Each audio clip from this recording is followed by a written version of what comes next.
அனைவருக்கும் வணக்கம். பாரம்பரிய திருவள்ளுவர் குலவம்சம் பிரசன்ன ஜோதிடர் சுப மாரிமுத்து திருப்பூரிலிருந்து இந்த பதிவு உங்களுக்காக. ஐயா வணக்கங்க ஐயா. வணக்கம் ஐயா. ஐயா இப்போது மக்கள் சார்பாக ஒரு கேள்வி இன்றைக்கி நான் கேட்கலான் இருக்கேன். கேளுங்க ஐயா.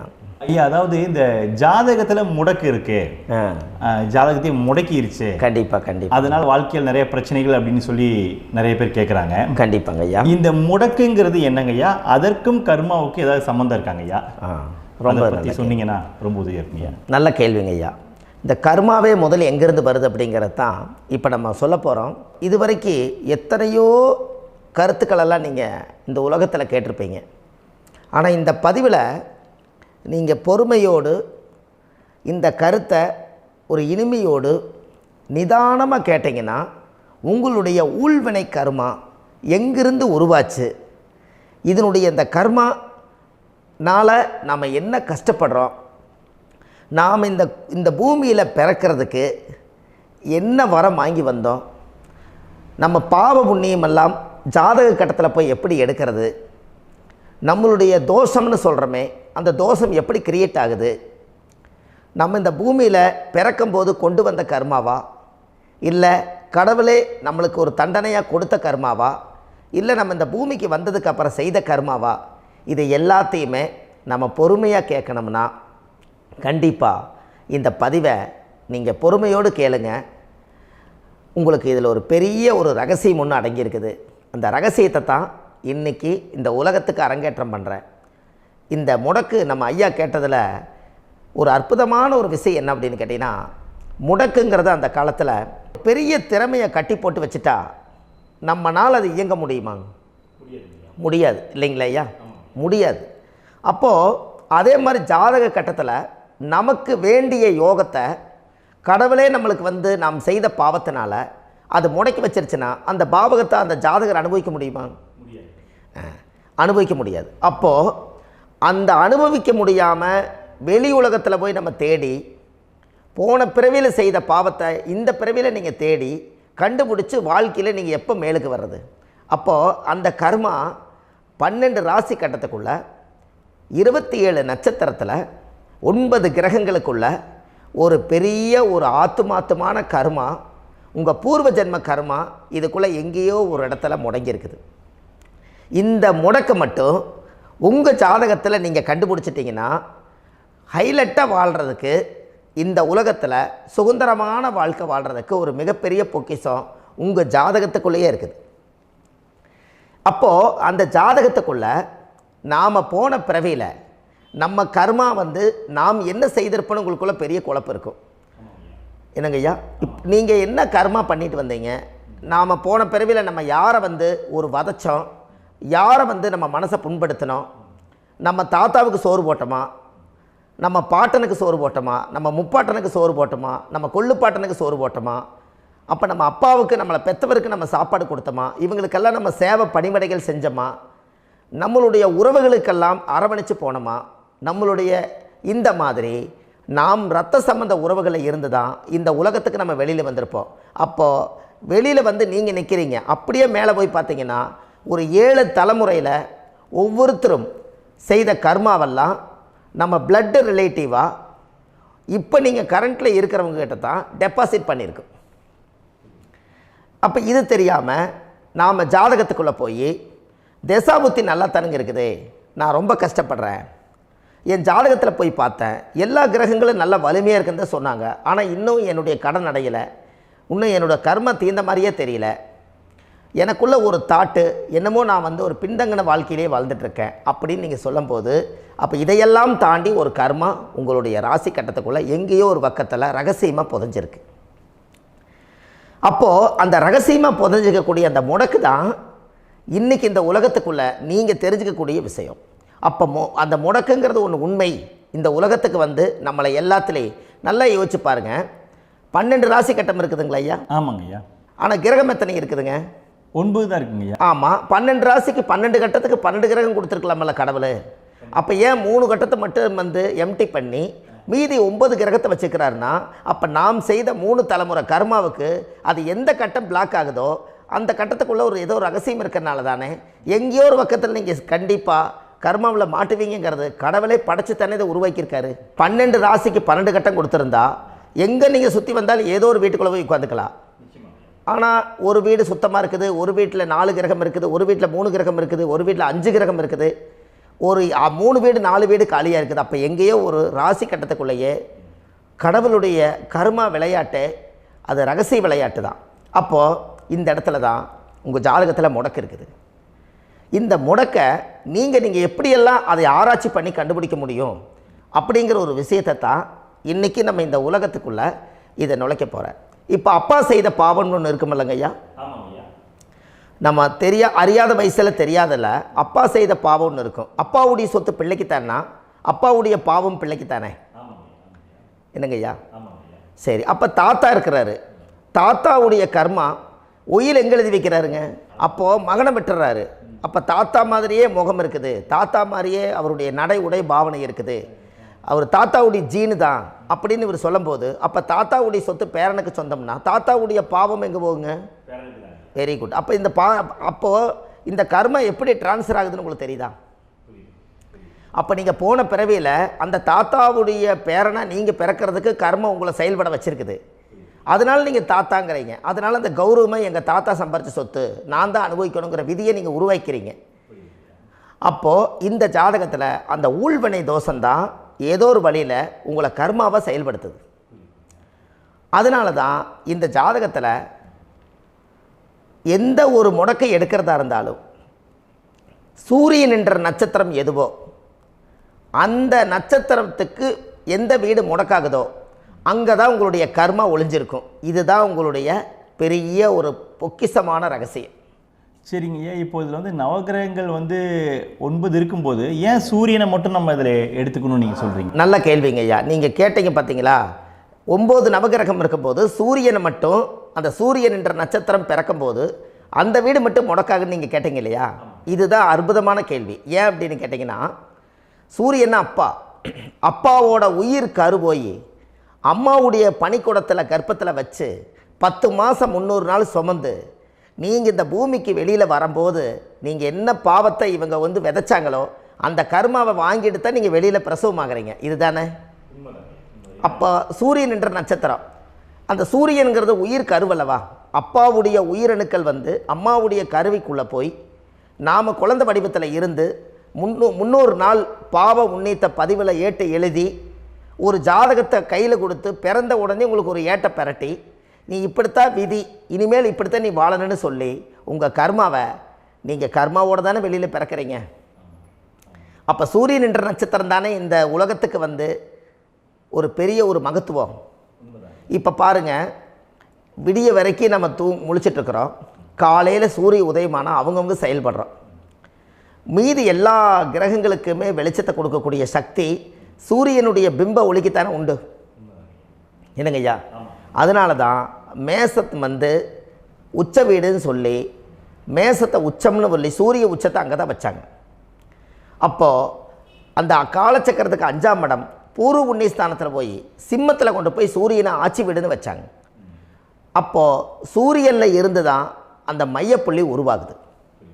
அப்போ உங்களுடைய ஜாதகத்தில் அந்த சூரியனாகப்பட்டவர் பிறக்கும்போது நீங்கள் உங்கள் ஜாதகத்தை நீங்கள் எடுத்துக்கங்க ஐயா.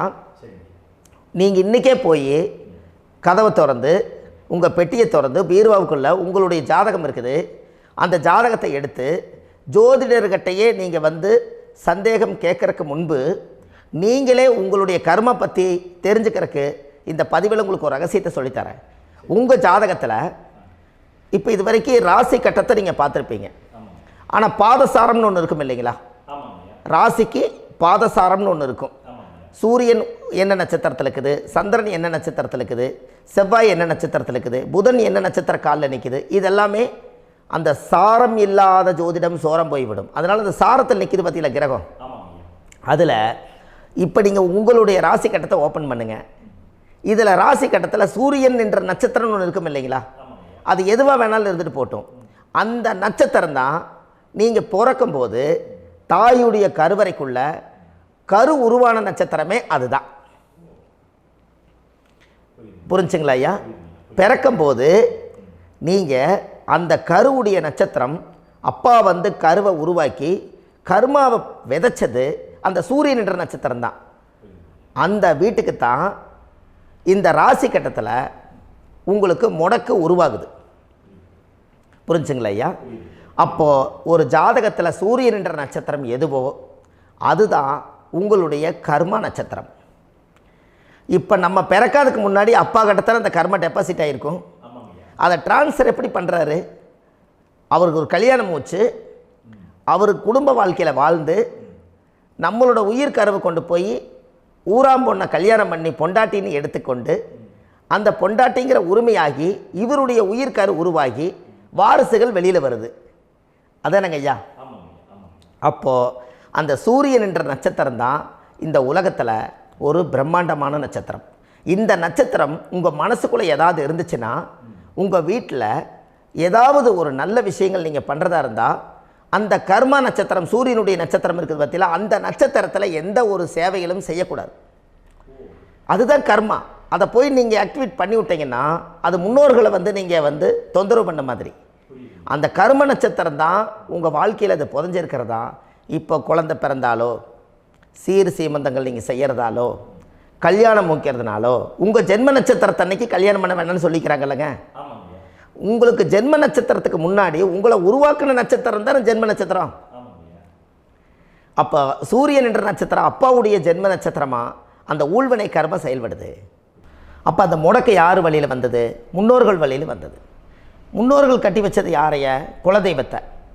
அப்போ அந்த குலதெய்வத்தை போய் சாமிக்கு போய் வீடு வாசல்லாம் வலித்து குலதெய்வத்தை போய் தேங்காய் பழம் பூ மாலை கல்கண்டு வாங்கி அர்ச்சனை பண்ணி ஒரு அன்னதானம் ஒன்று பண்ணிவிட்டு சாமிக்கு பொங்கல் வச்சு நைவேத்தியம் பண்ணிவிட்டு உங்கள் ஜாதகத்தை வச்சு பூஜை பண்ணிவிட்டு வாங்க. அதுக்கப்புறம் தான் உங்கள் கர்மாவை கண்டுபிடிக்கிறதுக்கு வழியே பிறக்கும். குலதெய்வத்தை வணங்காமல் கோவிந்தா கோவிந்தா என்று பல தெய்வத்தை வணங்கினாலும் பலனொன்றும் இல்லைன்னு அந்த காலத்தில் முன்னோர்கள் சொல்லி வச்சுக்கிறாங்களா இல்லைங்களா? அதனால் கண்டிப்பாக அதை கண்டுபிடிச்சி நீங்கள் அதுக்கு ஒரு நைவேத்தியம் பண்ணால் மட்டும்தான் முதல்ல உங்கள் 5ஆம் பாவம் முன்னோர்கள் அது வேலை செய்யும். குலதெய்வ ஆலயத்துக்கு போயிட்டு வாங்க. போயிட்டு வந்துட்டு இந்த கர்மவினை தோஷத்தை நிவர்த்தி பண்ணுறதுக்குண்டான சரியான பரிகாரத்தை நம்ம எடுப்போம். அப்போது உண்மையாலுமே ஒரு ராசி கட்டத்துக்குள்ளே இந்த மாதிரி ஒரு அந்த கர்ம தோஷம் இருப்பதனால இந்த கர்மா தோஷத்துக்கு அந்த முடக்க தோஷங்கிறத நீங்கள் எடுத்து அதை கண்டுபிடிச்சி அந்த சூரியன் என்ற நட்சத்திரம் எந்த ராசி கட்டத்தில் போய் முடக்காயிருக்குதோ அந்த முடக்கு எந்த பாவகம் வந்து நம்மளுக்கு லாக் ஆகிருக்குதோ அந்த பாவகத்துக்கு உண்டான பரிகாரங்கள் அதுக்குரிய ஸ்தலங்கள் அந்த கோவில்களில் போய் சுவாமிக்கு தேங்காய் பழம் பூமாலை கல்கண்டு வாங்கி அர்ச்சனை பண்ணி நீங்கள் இந்த கோவிலுக்குள்ளே போய் உட்காந்து சாமி கும்பிட்டு வந்தீங்கன்னா உங்களுடைய ஜாதகத்தில் இருக்கக்கூடிய அந்த முடக்கு தோசை நீங்கி வாழ்க்கையில் நீங்கள் எதை சாதிக்க வந்தீங்களோ அந்த சாதனையை நீங்கள் சாதிச்சிட்ருப்பீங்க. புரிஞ்சுங்களா ஐயா? ஏன் அப்படின்னா அந்த முடக்கு நட்சத்திரத்துக்குள்ளே தான் ஒரு தோஷம் இருக்குது. இப்போ அந்த காலத்தில் பாருங்கள் ஐயா, முன்னோர்கள் எல்லாம் நிறைய பேர் கோவில் கட்டி வச்சுட்டு போயிருக்காங்களா இல்லைங்களா? இந்த கோவில் எதுக்காக கட்டி வச்சுக்கிறாங்கன்னா அவங்க கட்டினவங்களுக்கும் அந்த முடக்கு தோஷம் இருந்திருக்குது. ராஜாக்கள் இருந்திருக்குது, மன்னர்கள் காலத்தில் இருந்திருக்குது, ஜமீன்தார் காலத்தில் இருந்திருக்குது. இப்போ அவங்களுடைய அமைப்புகள் எல்லாமே முன்னோர்கள் என்னமோ அறியாமல் தெரியாத தன்னடக்கம் இல்லாத ஒரு கர்மாவை இவங்க செஞ்சிட்டாலும் அதுக்குரிய பரிகார ஸ்தலங்களை கொண்டு போய் அந்த காலத்திலே ஜாதகம் பார்த்து நம்ம வந்து முன்னோர்களுடைய பாவத்தை நாம் செய்த பாவத்தையும் தீர்த்துட்டு நமக்கு கீழே அடுத்த சந்ததிகள் அடுத்த தலைமுறைகள் வந்தாலும் இந்த கோவில்களுக்கு வந்து விளக்கு போட்டு சாமி கும்பிட்டு இந்த மண்ணை மிதிச்சிட்டு போனால் அன்னையோடு அந்த கர்மா தீருங்கிறது அந்த காலத்திலேயே முடக்க தோஷ பரிகாரத்தை கோவில் வழியில் அந்த காலத்தை திசை திருப்பி வச்சுருக்காங்க. அப்போ நீங்கள் கோவிலுக்கு போகாமல் கண்டிப்பாக இந்த பரிகாரத்தை நீங்கள் உடைக்க முடியாது. ஏன் உடைக்க முடியாதுன்னா இப்போ நீங்கள் எத்தனை வருஷம் வாழ்கிறீங்க ஐயா? 120 வருஷமே வச்சுக்கோங்க. சூரியன் திசை 6 வருஷம், சந்திரன் திசை 10 வருஷம், செவ்வாய் திசை 7 வருஷம், ராகு திசை 18 வருஷம், குரு திசை 16 வருஷம், சனி திசை 19 வருஷம், புதன் திசை 17 வருஷம், கேது திசை 7 வருஷம், சுக்கிரன் திசை 20 வருஷம். இப்போ நான் சொன்ன டோட்டலெல்லாம் கூட்டிங்கன்னா 120 வருஷம் வரும். இது ஒரு மனிதர் பிறந்து பூரண ஆயுளோடு வாழ்ந்தால் இந்த 120 வருஷம் வாழ்ந்தால் அவர் இந்த பூலோக பதவி விட்டு சிவலோக பதவி போயிடுவார். அதுக்கு பேர் தான் பூரண ஆயுள் என்று பொருள். அப்போ இந்த பூரண ஆயுளை வாழ்ந்தவருக்கு 120 வருஷம். கோயில் எத்தனை வருஷம் வாழுதுங்க ஐயா? கோயில் பழங்காலத்து கோயிலெல்லாம் எத்தனை வருஷம் வாழுதுங்க? 12 வருஷத்துக்கு கும்பாபிஷேகம். அது ஓகே, அது பரவாயில்ல. 12 வருஷத்துக்கு ஒருக்கா பழசை புதுப்பிச்சு கும்பாபிஷேகம் பண்ணி மறுபடியும் அதுக்கு பவர் ஊட்டி சக்தி ஊட்டி அதுக்கு உருவேற்றுறாங்க. நான் சொல்கிறது கோயில் 5000 வருஷம் 4000 வருஷம் பெரிய பெரிய சித்தர்கள், மகான்கள், ரிஷிமார்கள், யோகிகள், சித்தர்கள் இவங்களெல்லாம் போய் கோவில்லையே சிவனையும் பெருமாளையும் வழிபாடு பட்டுட்டு கோவில்லையே ஒரு ஓரத்தில் ஜீவசமாதி ஆயிட்டாங்கன்னு பழைய கால கோயிலில் சித்தர்கள் குடியிருக்காங்களா இல்லைங்களா? இருக்காங்கல்லங்க ஐயா. அப்போது நாம் 120 வருஷம் வாழ்கிறோம், கோவில் 5000 வருஷம் வாழுது. எங்கே சக்தி அதிகமாக இருக்குன்னு சொல்லுங்க? கோவிலில் தாங்க ஐயா. கோயில் தான், அதில் ஒன்றும் மாற்றம் இல்லைங்களே. கோயில் தாங்க. அப்போ கோவிலில் தான் அந்த சக்தி இருக்குதுன்னு நீங்கள் சொல்கிறீங்க.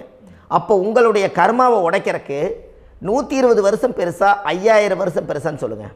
5000 தாங்க. அப்போ 5000 வருஷம் உள்ள அலைகள் வந்து எத்தனை அந்த சிவனுக்கு இப்போ சிவன் கோயிலே உங்களுக்கு முடக்கு தோஷத்துக்கு ஒரு கோயில் வருதுன்னு வச்சுக்கோங்க. அந்த கோவிலில் எத்தனை முடக்குகளுக்கு உண்டான கோவில்கள், எத்தனை பழங்களை ஊற்றி சாமிக்கு அபிஷேகம் பண்ணியிருப்பாங்க, எத்தனை பால் கூட ஊற்றிருப்பாங்க, பன்னீர், தேன், இளநீ, மஞ்சள் நீர், திருமஞ்சனம், அபிஷேகம், பொங்கல், நைவேத்தியம் இத்தனையும் செஞ்சு அந்த சிவனை வந்து சிவனாக பார்த்து அந்த கருவறைக்குள்ள ஒரு கிராணங்கள் வரும்போதும் கூட பாதுகாப்பு பண்ணி வச்சு நல்ல சக்தியோடு அந்த கருவறையை புத்தியோடு அவங்க வேலை செஞ்சு அந்த காலத்தில் வச்சுருக்காங்களா இல்லைங்களா? அப்போது நம்ம வீட்டை அவ்வளோ சுத்தமாக வச்சுருக்க முடியுமா? என்னதான் வாஸ்து இருந்தாலும் முடியாது இல்லைங்களா? அப்போது அவ்வளவு ஒரு பவர்ஃபுல்லான கோவில் அந்த முடக்கு தோஷத்துக்குள்ளே ரகசியமாக அந்த கோயில் அடங்கியிருக்குது. உங்கள் ஜாதகத்துக்குள்ளே உண்மையாலுமே ஊழ்வினை கோயில், கர்மவினை கோயில் அதுக்குள்ளே இருக்குது.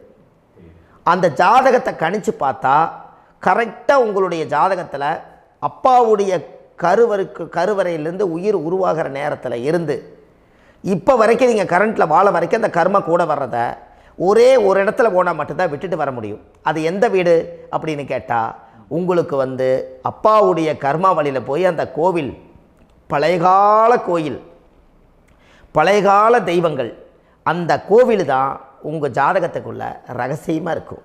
அது ஏன் இந்த பதிவில் உங்களால் சொல்ல முடியாது அப்படின்னா, இந்த பதிவில் ஏன் உங்க சொல்ல முடியாதுன்னா உங்கள் ஜாதகம் தெரியாமல் என்ன கோயிலை நீங்கள் சொல்லுவீங்க? இப்போ பொதுவாக ஒரு நட்சத்திரத்துக்கு ஏதோ ஒரு கோவிலை அவங்க சொல்லி நீங்கள் போயிட்டு வர்றீங்கன்னு வச்சுக்கோங்க. ஆனால் அது வேலை செய்யலைன்னா நம்மளுக்கு என்னங்க இவ்வளோ கஷ்டப்பட்டு போய் அதை பலனடையிலேன்னு கேள்வி கேட்டக்கூடாது. உங்கள் ஜாதகத்தை நீங்கள் கொண்டாங்க, உங்கள் டேட் ஆஃப் பர்த் டயத்தை போட்டு ஜாதகத்தை கணிச்சு நீங்கள் சூரியன் என்ற நட்சத்திரத்துக்கு உங்களுடைய கர்மவினை கோவில் யார், உங்களுடைய முடக்கு யார், ஊழ்வனை தோஷத்துக்கு உண்டானவர் யார், தாய் வழி கர்மா யார், தந்தை வழி கர்மா எது, நீங்கள் பிறக்கும்போது வந்த கர்மா என்ன, இது எல்லாம் கணிக்காமல் பொதுவாக ஒரு கோயிலில் போய் நீங்கள் பாட்டுக்கு சாமி கும்பிட்டு வந்தால் பலன் எப்படி கிடைக்கும்? கண்டிப்பாக கிடைக்காதுங்க ஐயா. என்னங்க ஐயா? அது தெரிஞ்சு பண்ணாதான் சரியா? ஒரு டாக்டர்கிட்ட போகிறீங்க, என்னை அப்படியே ஸ்கேன் பண்ணி ஒரே ஒரு மாத்திரை கொடுங்கன்னு கேட்டால் டாக்டர் கொடுப்பாருங்களா? அவர் என்ன பிரச்சனை இருக்குதோ அதை முதல்ல கண்டுபிடிச்சி ஸ்கேன் பண்ணி பார்த்து ரிப்போர்ட் எடுத்து அது மூலியமாக தான் கொஞ்சம் எடுத்து ஐயா உங்களுக்கு இந்த பிரச்சனை, இதுக்கு தீர்வுக்கு இதுக்குண்டான மெடிசன், இது இப்படித்தான் சாப்பிடணும்னு அது முறையாக சொல்லி அந்த உயிர் வாழ வைக்கிறாரு டாக்டர். அவர் ஒரு தெய்வ வடிவத்தில். கரெக்டுங்களா ஐயா? அப்போ உங்களோட கர்மா எங்கே செயல்படுது அப்படின்னா இந்த முடக்க நீங்கள் இந்த பதிவில் தெரிஞ்சுக்கங்க. அதுக்குரிய நட்சத்திரம் என்னன்னு தெரிஞ்சு வச்சுங்க. உங்கள் ஜாதகத்தில் சூரியன் என்ற நட்சத்திரத்தை எடுத்துக்கங்க. அந்த வீட்டுக்கு முடக்க இந்த பதிவில் எந்த வீடு லாக் ஆகிருக்குதுங்கிறத நான் உங்களுக்கு இந்த வீட்டில் சொல்கிறேன். அந்த வீட்டு நீங்கள் பாருங்கள், உங்களுடைய லக்கணத்துக்கு அது எந்த வீடு. இப்போ லக்கணத்துக்கு ஒரு 7வது வீடுன்னே வச்சுக்கோங்க. அப்போ லக்கணத்துக்கு 7வது வீடே முடக்கு.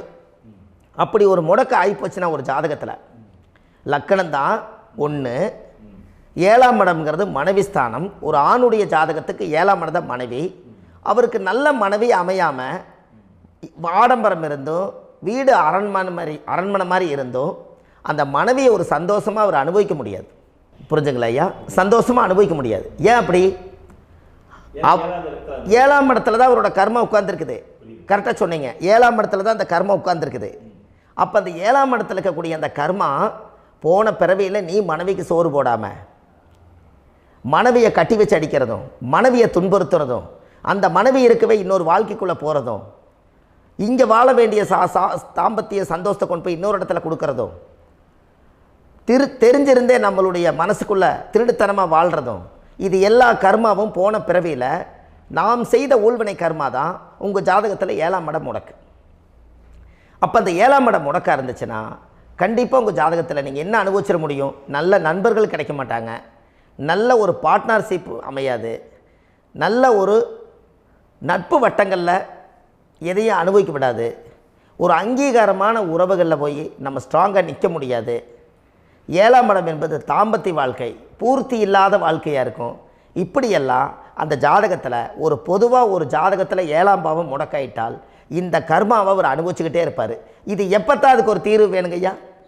அந்த கோயில் எதுன்னு நீங்கள் கரெக்டாக சொன்னீங்க. இப்போ இது மனிதனால் செயல்படுது. மனிதர்கள் தான் கோயிலை கட்டி வச்சாங்க. தெய்வத்தை விட ஒரு காலத்தில் மனிதர்களுக்கு மகிமை ஜாஸ்தி. ஏன்னா சாதாரண ஒரு மண் பூமியாக இருந்த இடத்த மனிதர்கள் தான் கோயில் கட்டி ஒரு மகிமைப்படுத்தி புண்ணியம் பண்ணி வச்சாங்க. மனிதர்களுக்கு சக்தி அதிகம்தான், ஆனால் பிரபஞ்சத்துக்கு அதை விட சக்தி அதிகம் அல்லவா? ஐயா, நீங்கள் கோவிலுக்கு போய் அந்த கர்மா உடைக்கிறதுக்கு கோவிலில் சக்தி இருக்குது, ரைட்டு. ஆனால் நம்ம வீட்டுக்கும் கோயிலுக்கும் ஒரு மிகப்பெரிய தொடர்பு என்னென்னா, அந்த கோயில் கட்டுறவங்க எல்லாமே பழைய காலத்து கோயிலெல்லாம் பாருங்கள், பஞ்சபூதத்தை வச்சு கட்டியிருப்பாங்க. பஞ்சபூதத்தை வச்சு தான் கட்டுவாங்க கோயில். அது உங்களுக்கு தெரியணும் இல்லைங்களா? பஞ்சபூதம்னா நீர், நெருப்பு, காற்று, பூமி, ஆகாயம். இந்த பஞ்சபூதத்தினுடைய சக்திகள் எல்லாம் ஒரே நேர்கோட்டுக்கு என்னைக்கு வருதோ அன்னைக்கு தான் அந்த கோவிலுடைய பாலக்கால் போட்டு 1000-2000 வருஷம் நிலச்சி நிற்கிறது. காரணம், இந்த பிரபஞ்சத்தில் பஞ்சபூதம் எப்படி நிலச்சி நிற்குதோ அதுபோல் 5000 வருஷம் நிற்கிறதுக்கு அந்த பஞ்சபூத சக்தி வச்சு தான் சாமி சிலையை பிரதிஷ்டை பண்ணி வச்சுருப்பாங்க. அதனால தான் இந்த கோயில்கள் எல்லாம் 5000 வருஷமாயும் எத்தனையோ கிராணங்களை எல்லாம் தப்பிச்சிருக்கிறதுக்கு காரணம். அப்பேற்பட்ட புண்ணிய ஸ்தலம் உங்களுக்கு எதுன்னு தெரியணும் அல்லவா? என்னங்க ஐயா? அப்பேற்பட்ட புண்ணிய ஸ்தலம் உங்களுக்கு எதுன்னு தெரிஞ்சால் தானே நீங்கள் போய் செய்ய முடியும், இல்லாட்டி கண்டிப்பாக தெரியாது. அப்போ இந்த முடக்கு தோஷத்தை கடவுள்கிட்ட கொண்டு போய் ஒப்படைக்கணும். நாம் பிறக்கும் போது கொண்டு வந்த கர்மாவை நாம் இருக்கும் காலத்தில் கொண்டு போய் இந்த கர்மாவை சுத்தப்படுத்தி, நீங்கள் பாவ ஆத்மாவை இந்த பூமியில் பிறந்து பூலோகத்தில் எல்லா புண்ணியத்தையும் செஞ்சுட்டு இந்த பூலோகத்தை விட்டு நீங்கள் போகும்போது புனித ஆத்மாவாக போகணுன்னா உங்கள் கர்மாவை கொண்டுட்டு போகாதீங்க, கர்மாவை நிவர்த்தி செய்யுங்க. என்னங்க ஐயா? அப்போ கர்மாவை சுத்தப்படுத்துங்க. கர்மாவை சுத்தப்படுத்திட்டு உங்களுக்கு பிறக்கிற குழந்தைகளுக்கு அந்த கர்மாவை டிரான்ஸ்ஃபர் பண்ணாமல் உங்களோட நில் பண்ணுங்க. ஒரு உதாரணம் சொல்லட்டுங்களா ஐயா? ஒரு காந்தம் ஒன்று இருக்குது இல்லைங்களா? ஒரு காந்தம்ங்கிறது ஒரு தாத்தாவாக வச்சுக்கோங்க. ஒரு இரும்பை கொண்டு போய் வச்சா ஒட்டு மோட்டாதா? அப்போ ஒட்டுனோடனே காந்தம்ங்கிறது தாத்தா, அவருக்கு பிறந்த வாரிசுக்கு அந்த கர்ம டிரான்ஸ்ஃபர் ஆயிருமா? சரி, இன்னொரு இரும்பை கொண்டு போய் வைங்க, ஒட்டு மோட்டாதா? அப்போ அது பேரனுக்கு வைங்க, பேரனுக்கு வந்துருச்சு அந்த கர்மா. இன்னொரு இரும்பை கொண்டு போய் வைங்க, அந்த காந்தத்துக்கு நேர் இன்னொன்று வைங்க, ஒட்டு மோட்டாதா? அப்போ அதை கொண்டு போய் நம்ம கொள்ளு பேரனுக்கு வைங்க. இப்படியே டிரான்ஸ்ஃபர் ஆகி தலைமுறையாக இந்த கர்மா தொடர்ந்துக்கிட்டே இருக்குது. இந்த இடத்துல கொண்டு போய் காந்தத்துக்கு இரும்பு ஒட்டிகிட்டே இருக்குதுல்ல, இந்த இடத்துல ஒரு மரக்கட்டை செஞ்சு கொண்டு போய் கரெக்டாக வச்சுக்கினே போட்டுமா? அந்த மரக்கட்டையை கொண்டு போய் வைக்கிறவர் யார்? மரக்கட்டை வச்சுட்டு அடுத்த வாரிசு புனிதமாக பிறந்துட்டு அந்த மேலே இருக்கிற கர்மாலாம் இந்த அடுத்த இதுக்கு வராதில்ல. இதுதாங்க ஐயா கர்மா. தொடர்ந்து வரக்கூடிய கர்மாவை அதை நில் பண்ணணுங்கிறதுக்கு பேர் தான் இந்த உதாரணத்தை சொன்னவங்களுக்கு. அப்போ நாம் இந்த பூலோகத்தில் நம்ம ஒரு தாயுடைய கருவறையில் இருந்து தொப்புள் கொடி அறுக்கும் நேரம் நாம் என்ன கர்மாவை வாங்கி வந்திருந்தாலும் அதையெல்லாம் ஆராய்ச்சி செய்து ஜாதகத்தில் முழுமையாக கண்டுபிடிச்சி ஒரு காலம் இல்லைனாலும் ஒரு காலம் நம்ம நல்லா இருக்கிறதுக்காக, நம்ம வாரிசுகள் எல்லாம் நலமடைஞ்சு வளமடைஞ்சு வர்றதுக்காக இந்த கர்மா தோஷத்தை கரெக்டாக கண்டுபிடிச்சி சரியான கோவிலுக்கு போய் நீங்கள் கர்மாவை நிவர்த்தி பண்ணி அங்கே பூஜை புனஸ்தானங்கள், சகசரநாம பூஜைகள், ஓமங்கள், வழிபாடுகள் இதெல்லாம் நீங்கள் செஞ்சு உங்களுடைய பாவத்தை எல்லாம் கழித்து உங்கள் ஜாதகத்தவே யோகமாக மாற்ற முடியும். கண்டிப்பாக மாற்ற முடியும். ஏன்னா நம்ம யாரை நம்பி செய்கிறோம்? சரியான கடவுள்கிட்ட வழிகாமிக்க போகிறோம். அப்போ கடவுள் பொய்யாயிருவாரா? ஐயா, நம்ம அதாவது அந்த காலத்தை சொல்லுவாங்க, சத்தியுள்ள சாமி கும்பிட்டு புத்தி உள்ள உள்ளே பெக்கணும்னு சொன்னாங்க. 16 வதபதன்னு பெக்கலை, எல்லாம் அறிவோடு பெற்றாங்க. அதனால் எல்லாமே தாய் தந்தைகள் பேச்சை கேட்டாங்க. அன்றைக்கி எல்லாருமே தாய் தந்தைகளுக்கு தூணாக நின்னாங்க.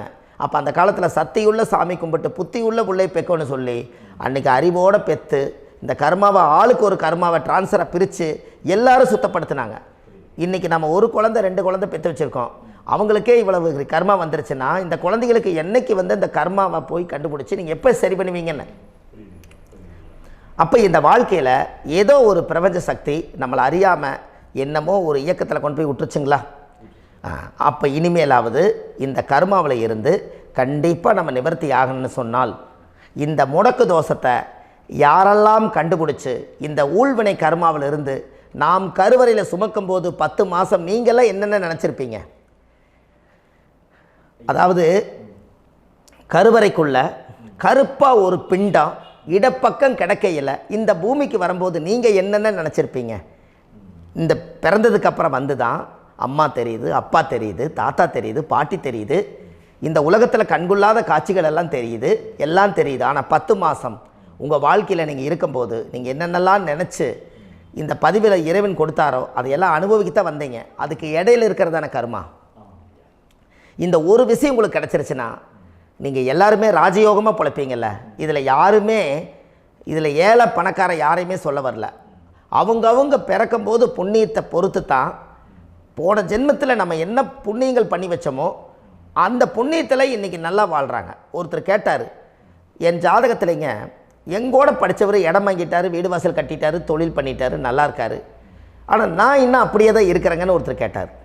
அதுக்கு ஒரு கருத்து என்னென்னா, டேட் ஆஃப் பர்த் ஒன்று தான், டைம் ஒன்று தானே வச்சுக்கோங்க. அவங்க அப்பா செஞ்ச புண்ணியம் வேறு, நீங்கள் செஞ்ச பாவங்கள் வேறு. அவர் செஞ்ச புண்ணியத்தினால அவருக்கு எல்லாமே முன்னாடி கிடைக்கிது. நீ கர்மாவெல்லாம் கழிச்சிட்டினா பின்னாடி கிடைக்க போகுது. இதில் மற்றவங்களை பற்றி வேற்றுமையாக நினைக்கிறதுல எந்த ஒரு இதுவுமே இல்லை. அப்போ ஒருத்தர் பார்த்து ஒருத்தர் வாழ வேண்டாம்.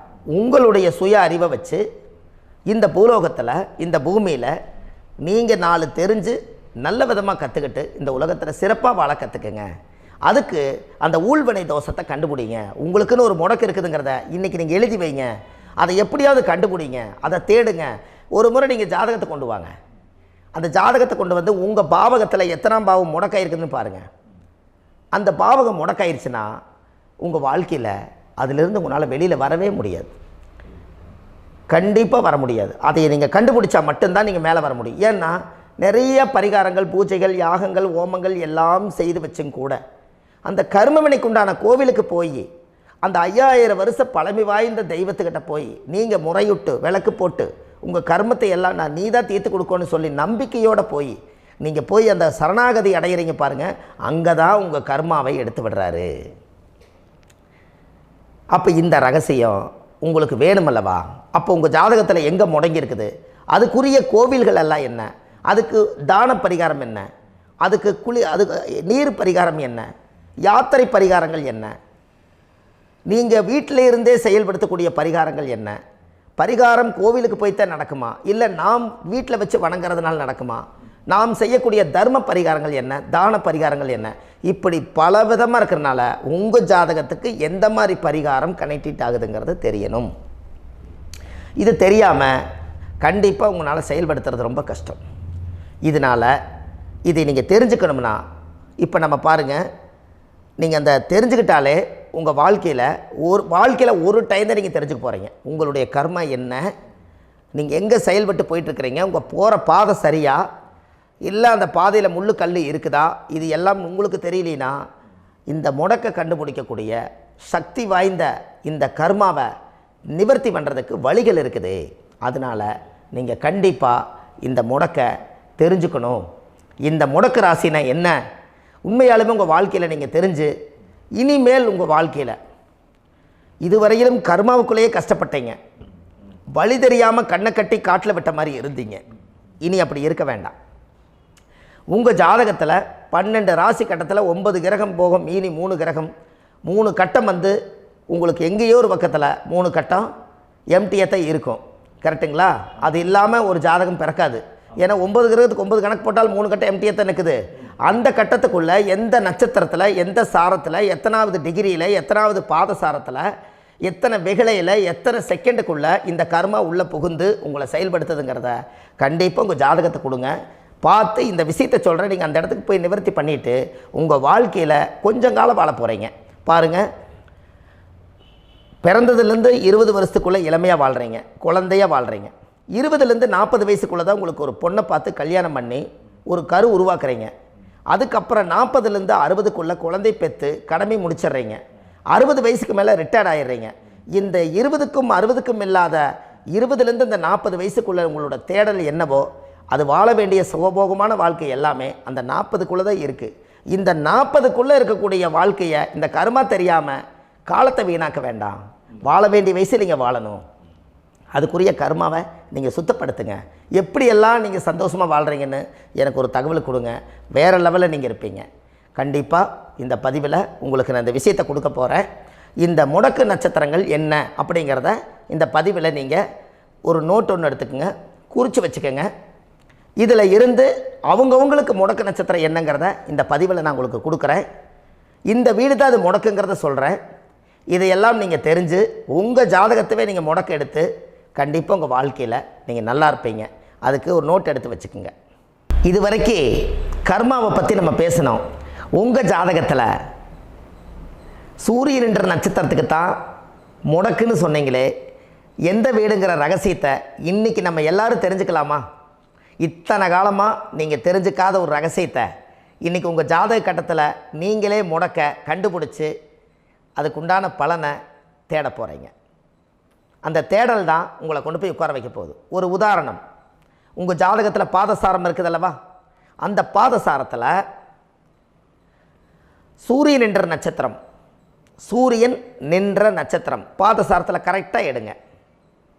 அது கேட்ட நட்சத்திரத்தில் சூரியன் என்ற நட்சத்திரமாக இருந்தால் அது தனுசு வீடு தான் முடக்கு ராசி வரும். அப்போ தனுசு வந்து முடக்கு ராசினா அப்போ உங்கள் லக்கணத்துக்கு அது எத்தனாவது வீடுன்னு பாருங்கள். அந்த பாவகத்தை நீங்கள் அனுபவிக்க முடியாமல் இருப்பீங்க. அப்போ அதை போய் நீங்கள் நிவர்த்தி செஞ்சிட்டிங்கன்னா அந்த கர்மாவிலேருந்து நீங்கள் ரிலீஸ் ஆகிடுவீங்க. அது ஏன் சூரியன் என்ற நட்சத்திரம் அப்பாவுடைய உயிர் கருவிலேருந்து நீங்கள் உருவானதுனால அந்த உள்வினை தோஷம் தான் உங்களுக்கு முடக்க உட்காந்துருக்குது. அந்த கர்மா நீங்கள் சுத்தமாயிருச்சுன்னா கண்டிப்பாக உங்கள் வாழ்க்கையில் ஒரு மிகப்பெரிய மாற்றத்துக்கு நீங்கள் வந்துடுவீங்க. இதில் இருந்து தான் உங்கள் ஜாதகம் ஒரு பிரமிப்பாக இருக்கும். இது வரைக்கும் யோகங்கள் எல்லாம் தடுத்து வச்சுருக்குதுங்க. எனக்கு இடம் வாங்க முடியல, வீடு கட்ட முடியல, என்னால் தொழில் செய்ய முடியல, குழந்தை பெக்க முடியல, குடும்பத்தோடு சந்தோஷமாக இருக்க முடியல. எல்லாத்துக்கும் காரணமே உங்கள் பூர்வ ஜென்மத்தினுடைய கர்ம வினை தோஷம்தான். அதை நிவர்த்தி பண்ணிட்டீங்கன்னா கண்டிப்பாக உங்கள் வாழ்க்கையில் நீங்கள் வெற்றி ஆயிடுவீங்க. கேட்ட நட்சத்திரத்தை பற்றி இதுவரை காலமாக பார்த்துட்டு இருந்தீங்க. கேட்ட நட்சத்திரம் முடிஞ்சு மூல நட்சத்திரத்தை பற்றி அடுத்த பதிவில் நம்ம சந்திக்க போகிறோம். நம்ம ஆன்லைன்லேயே ஜாதகம் பார்க்குறோம். உங்கள் date of birth, time, place கொடுத்தீங்கன்னா போதும். உங்களுக்கு ஜாதகத்தை கணிச்சு ஃபோன்லேயே உங்களுக்கு கர்ம ராசி கண்டுபிடிச்சி உங்களுக்கு உண்டான கர்ம பரிகாரத்தை சொல்லி உங்கள் வாழ்க்கையில் ஒரு வெளிச்சத்துக்கு கொண்டு வர்றதுக்கு என்றைக்கும் உங்களுக்கு உறுதுணையாக இருப்பேன்.